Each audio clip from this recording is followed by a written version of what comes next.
എന്താ ചേട്ടാ ഒരു വല്ലായ്മ പോലെ?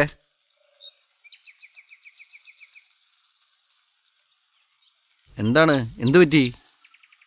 ചെക്കൻ കൈവിട്ട് പോയിടാ. ആര്? നമ്മുടെ അപ്പുവോ? അവൻ എന്തൊക്കെ ചെയ്യണേന്നേ അവൻ തന്നെ അറിയില്ല. ഞങ്ങൾക്കൊക്കെ എപ്പോൾ എന്തും സംഭവിക്കാവുന്ന അവസ്ഥയാണ്. എന്തെങ്കിലും സംഭവിക്കുന്നതിന് മുമ്പേ ജീവിതം അവസാനിപ്പിച്ചതെന്ന് വിചാരിക്കുക. എന്താ ചേട്ടാ ഇത്?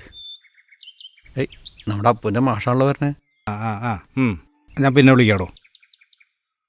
എന്താടോ ജയ, കുറച്ച് ദിവസമായിട്ട് മകനെ സ്കൂളിലൊന്നും കാണുന്നില്ലല്ലോ, എന്താ കാര്യം? ആ മോൻ തന്നെയാ ഈ കുടുംബത്തിൻ്റെ പ്രശ്നം. എന്തു പറഞ്ഞിട്ടും കാര്യമില്ല. ഇവരെ ഒന്ന് ഉപദേശിക്കാന്ന് വെച്ചാൽ പെരുവഴിയിലിട്ട് നമ്മുടെ ജീവൻ വരെ അവർ കളയും. അതാ ഇപ്പോഴത്തെ അവസ്ഥ.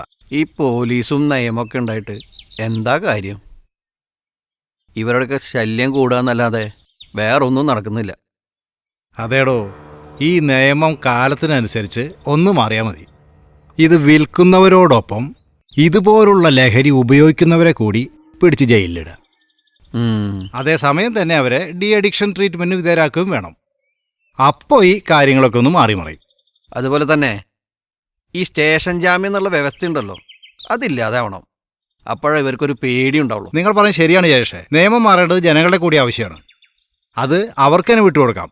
അതെ, അതല്ലേ ശരി? ഇത് നിങ്ങൾ ഓരോരുത്തരോടും കൂടിയുള്ള ചോദ്യം കൂടിയാണ്. നമ്മുടെ നാട്ടിൽ ഇങ്ങനെയൊരു നിയമം കൂടി ഉണ്ടെങ്കിൽ ലഹരി ഉപയോഗത്തിന് തടയിടാൻ നമുക്ക് സാധിക്കില്ല. നിങ്ങളുടെ അഭിപ്രായം നാളത്തെ തലമുറയ്ക്ക് വഴികാട്ടട്ടെ, നിയമപാലകരിലേക്ക് എത്താൻ സഹായിക്കട്ടെ.